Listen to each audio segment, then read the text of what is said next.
overall objective of the Hidden Workers project is to innovate and extend a multi-stakeholder-led transparency and traceability system to the lower tier of the global garment and textile supply chain, and with the aim of improving the working conditions of the home-based workers with regard to their rights, labor rights in the sector, and improving the quality of the work that they are doing.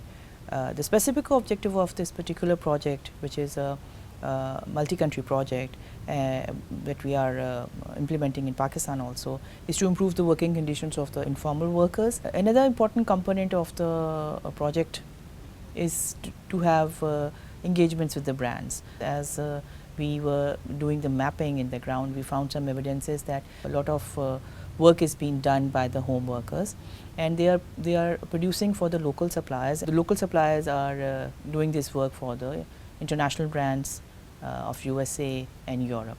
So there is a huge connectivity of the home workers being involved in the global supply chains, but there is a disconnect.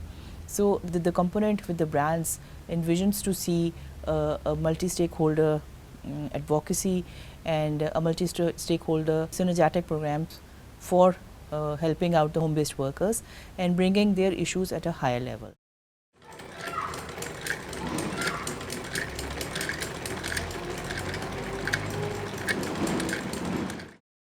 Uh, 2014 में जब मेरे वालिद का इंतकाल हो गया तो मेरे घर में कमाने वाला कोई भी नहीं था, इसीलिए जो है वो मैंने काम करना शुरू किया और मैं अपने घर के अंदर जो है वो सिलाई कढ़ाई करती थी और पीस रेट के ऊपर जो है वो मैं काम करती थी। को पर पीस सिर्फ 50 रुपया देंगे, यानी अगर वो हम दोबारा से वो हमारे पास आता है, दोबारा से हम उसको खोलते हैं, दोबारा से उसको बनाते हैं, या हम कोई कमी बेशी कर दी, कहीं बटन लगाना भूल गए, कहीं जिप लगाना भूल गए या लेस लगाना भूल गए, वो हम दोबारा से, हम मेहनत तो दोबारा से करेंगे, हमारा ख़र्चा तो दोबारा से होगा, लेकिन कॉन्ट्रैक्टर हमें दोबारा से पैसे नहीं देगा, बल्कि अगर उसमें किसी चीज़ की 19-20 होगी तो उस पीस के पैसे हमसे काट देता है।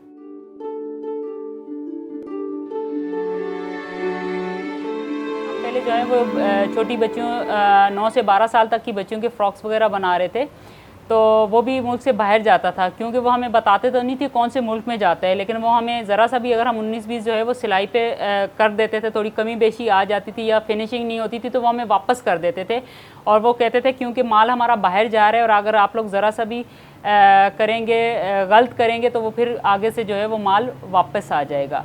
और फिर वो हम भी इस पर की जल्दी भी लगाते थे, कल हर सूरत में काम करके देना है, कल हमारी आखिरी तारीख है, कल हमने भी जमा करवाने हैं। हमें ये तो नहीं पता था कि कौन से मुल्क में हमारा माल जा रहा है, लेकिन हम उनको बना कर देते, लेकिन वो ये कहते थे कि ये पाकिस्तान में नहीं बिकता और ये पाकिस्तान से बाहर जाता है।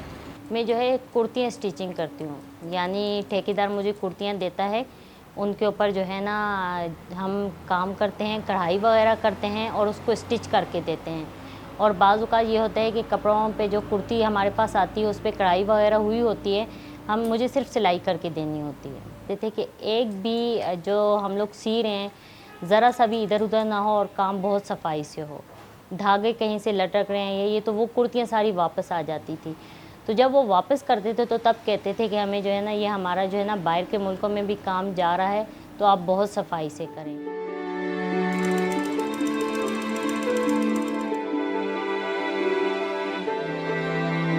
तो महीने का कम से कम ना मुझे 10,000 तक मिल जाता है, लेकिन उसके बावजूद जो घर में मेरे फादर फौत हो चुके हैं और घर का खर्च है, मैं हूँ और मेरी मदर हैं और मेरी सिस्टर हैं। मदर मेरी हार्ट पेशेंट है, वो नहीं कमा सकती, कोई काम नहीं करती, मैं करती हूँ, उससे हम अपना घर चलाते हैं, बिजली गैस वगैरह का सारा अखराजात हम पूरा करते हैं और ये बहुत कम उजरत है, इससे हमारा गुजारा नहीं होता। कॉन्ट्रैक्टर जो है हमें कभी भी नहीं बताता कि वो कितने पैसे उससे मिल रहे हैं, लेकिन वो जो पीस रेट है उसने 50 रुपये ही देने हैं। जब मुझे नॉलेज नहीं थी और मैंने होमनेट ऑफ पाकिस्तान की क्लासें नहीं ली थी तो मुझे आइडिया नहीं था कि हमें जो है ना हमें ये अपनी जो घर में हम टाइम दे रहे हैं इसकी भी मुझे एक लिमिट रखनी है, इसका भी मुझे ख्याल रखना है, जो मशीन की है इसका ख़र्चा भी निकालना है, जिस पंखे और बल्ब के नीचे मैं बैठती हूँ मुझे उसका ख़र्चा भी निकालना है। जब मैंने उन सारी चीज़ों का हिसाब लगाया तो मैंने कहा कि ये तो बहुत कम उजरत आप दे रहे हैं और आप मुझे ये भी नहीं बता रहे। नेट से मैंने सर्च किया, मैंने कहा यही कुर्ती अगर हम बाहर देख रहे होते हैं तो काफ़ी ज़्यादा पैसों में आप बेच रहे होते हैं, हमें आप 50 रुपया दे रहे हैं, बाहर आप कुर्ती यही 3,000 4,000 में बेच रहे होते हैं।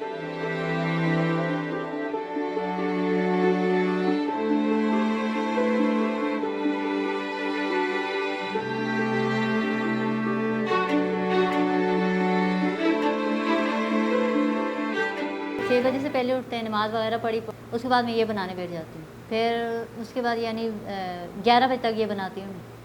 11 बजे तक बनाती हूँ तो उसमें पानी पीने के लिए उठूँ तो उठूँ, वरना नहीं उठती। ये तैयार करके फिर खाने का करते हैं, 1 घंटा 1.5 उसमें लगता है।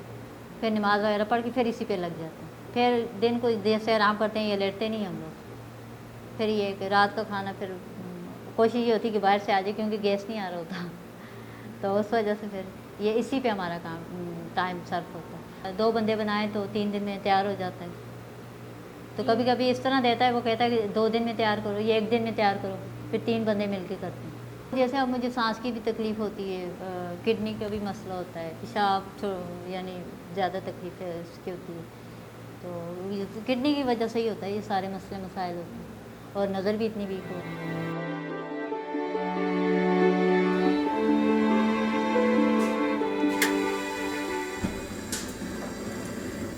मैं 4 साल से होम बेस वर्कर का काम कर रही हूँ और साथ में हम लोग घर में 3 फर्द हैं, मैं, मेरे हस्बैंड और मेरी बेटी। हम ब्रांडेड शर्टों का काम करते हैं जो सिलाई भी होती हैं और उनको यानी कि फुल तैयार भी किया जाता है। तो सिलाई की पीस रेट हमें मिलता है 50 और जो सा टसल्स वगैरह हुक्स बटन लगाने का हमें 15 या 20 रुपये मिलते हैं। जो माल तैयार करने के लिए हमें दिया जाता है ना, तो उसके साथ जो सैंपल आता है वह बना हुआ हमें दिखाया जाता है। उसके साथ बाकायदा लेबल भी होते हैं, ये कहाँ का है, कहाँ जाता है और कहाँ पर बनता है। जैसे बारिशें हैं तो कॉन्ट्रैक्टर ने माल नहीं दिया क्योंकि पानी डायरेक्ट कमरे के अंदर आता है और उसने कहा है अगर थोड़ा सा भी शेड अगर गंदी हो गई तो फिर हम ये आपको ही लेनी पड़ेगी।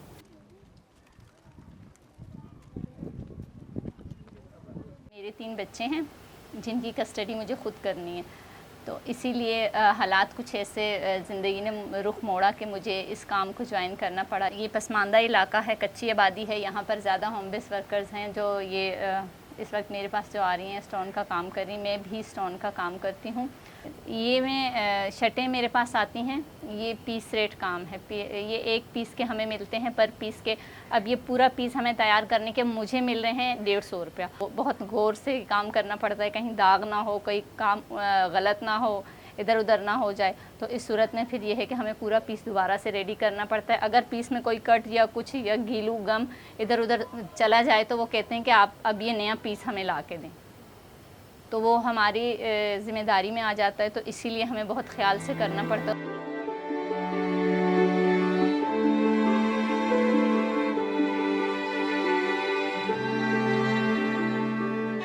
ये हमारे जो कॉन्ट्रैक्टर आते हैं वो अक्सर ये कहते हैं कि भाई जब वो अर्जेंट ये माल देते हैं तो कहते हैं कि इसको अर्जेंट आपने 2 दिन में करवाना है कि हमारा ये माल की पेमेंट हो चुकी है, इस माल ने बाहर जाना है।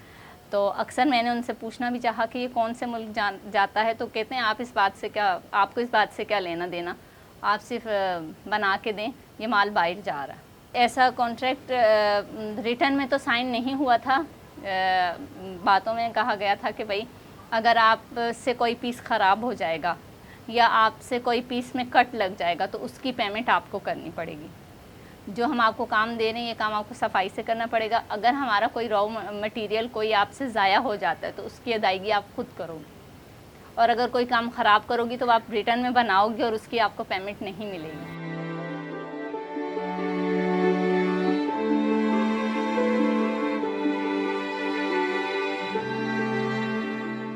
फिर 1-2 दफ़ा ऐसा हुआ कि वो रात को 10 बजे 11 बजे मुझे फ़ोन कर रहा है। तो मैंने कहा क्यों फ़ोन कर रहे हैं इस टाइम, तो मैं फ़ोन किसी का सुनती नहीं और जहाँ हम रहते हैं वो मेरे घर से भी इस बात की परमिशन नहीं है। तो कहने लगा नहीं हम जब भी आपको फ़ोन करें आपका काम है हमारी कॉल उठाना। तो मैंने कहा नहीं हम तो ऐसे नहीं कर सकते। तो कहा आप तो मेरा हाल अहवाल भी नहीं पूछती, यानी उसने इतना तंग किया। फिर हमने उसे जब सामान बना कर दिया उसमें से भी बहुत सारे हमारे पैसे काट दिए।